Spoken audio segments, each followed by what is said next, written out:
If you like our videos, then be sure to subscribe to the channel, and if you want, you can get even more by following us on Instagram and Twitter. They're linked down below. Debt is something that often gets brought up in politics. We've talked about it on a global level and specifically in the US. So why are we talking about it again? Well, the issue of America's debt ceiling is once again cropping up in Washington, and it's causing a few political headaches at the moment. So what exactly is the debt ceiling? Well, as the name suggests, it's basically a limit on the amount of debt that the US government can accrue. As you probably already know, the US government, along with basically every other government in the world, has been steadily increasing its debt. US debt has gone from about $1 trillion in 1981 to $5 trillion in 1996 to $28 trillion today. In order to do this, every so often, the US government needs to raise the debt ceiling. The debt ceiling was first introduced in 1917, when the US started borrowing more money to pay for World War I. Before then, there wasn't one debt ceiling. Instead, the US government could only borrow money for specific purposes. For example, in the early 1990s, the US was allowed to borrow money specifically for the digging of the Panama Canal. But things got a bit complicated in World War I because there was so much borrowing going on. So instead of endlessly authorizing new specific bits of borrowing, it was easier to just say, you can borrow this much. The last thing you should know about the debt ceiling is that it doesn't authorize new spending. It simply allows the government to finance existing legal obligations. Basically what this means is that Congress doesn't raise the debt ceiling so the president can spend more money on some new project, like their Space Force or a Green New Deal. It's more that current programs, like pensions, army salaries, and Medicare, all cost federal money, which means that every so often, the debt ceiling needs to be raised. Historically, this hasn't been a problem, for two reasons. Firstly, as we mentioned earlier, government debt usually goes up under Republicans and Democrats. And as much as politicians, especially Republicans, like talking about balancing the books, the general trend is that debt goes up over time, which means that the debt ceiling will reliably need raising. So it would be, well, frankly a bit irresponsible to refuse to raise the debt ceiling. Secondly, as we'll explain in detail in a moment, failing to raise the debt ceiling would be completely catastrophic, so threatening not to raise it is a pretty reckless thing to do. Anyway, since the debt ceiling was first introduced back in 1917, it's been raised more than 100 times. Since 1960 alone, Congress has acted to permanently raise, temporarily extend, or revise the definition of the debt limit 78 times. 49 times under Republican presidents, and 29 times when a Democrat was in the White House. And while public debt has occasionally reduced, the debt ceiling itself has never been lowered, even though it is hypothetically possible. In recent years though, US politicians, and especially Republicans, have started using the debt ceiling as a political football. What I'm about to say might sound partisan, but it's just a historical fact that all of the major debt ceiling crises in modern history have been caused by Senate Republicans resisting a Democratic president.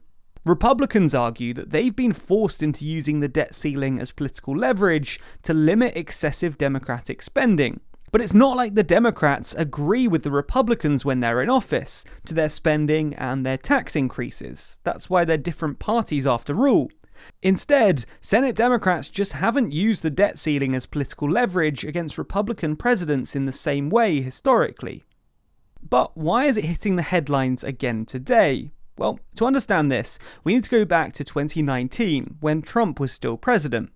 Back in 2019, as part of the Bipartisan Budget Act, the debt ceiling, which stood at around $22 trillion, was actually suspended until the 31st of July 2021. Under the terms of the Act, on the 1st of August 2021, the debt ceiling would automatically be increased to accommodate obligations issued during the suspension period. In plain speak, it was re-established at what the debt level was on the 1st of August this year, some $28.5 trillion. Essentially, what this meant was that the government went from being able to borrow basically as much as they wanted during the pandemic to not being able to borrow a single penny. So what does the government do? Well, the US government has debts to pay, so if it can't borrow more money to pay them, as it usually does, then what can it do? Well, in this situation, the Treasury is forced into undertaking so-called extraordinary measures to finance the government on a temporary basis until the debt limit is raised. These extraordinary measures include stuff like pausing investments into certain retirement funds and spending otherwise ring-fenced cash reserves. These measures shouldn't make a permanent dent, though. Once the debt ceiling is raised, the US puts the appropriate money back into those pension funds or cash reserves. But clearly it's not a permanent solution, because after a while, cash reserves actually run out, and pension funds need to pay out their pensions.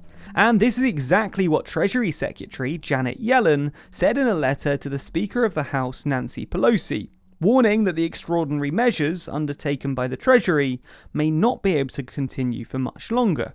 While she didn't give a precise date, she said that the most likely outcome would be exhaustion during the month of October.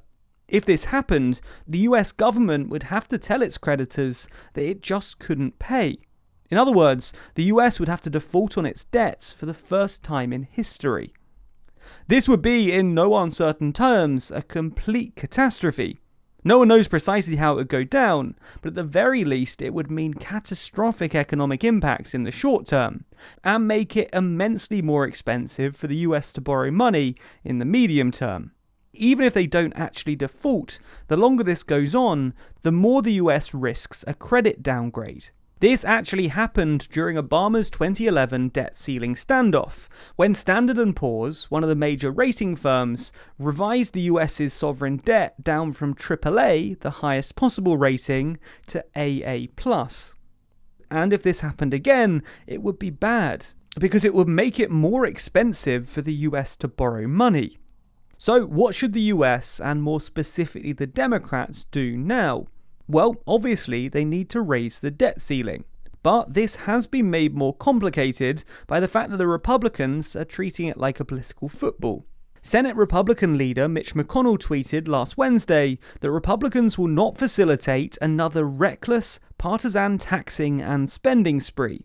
And on the same day, the House of Representatives voted along entirely party lines to raise the debt ceiling, with literally 0 Republicans voting for it. That means that it's now up to the Senate, but that's where things get more difficult for the Democrats, because they need 60 votes to get it past the Senate without a filibuster. And given how the House Democrats voted, the chances of 10 Republican senators defying McConnell to vote with the Democrats are slim.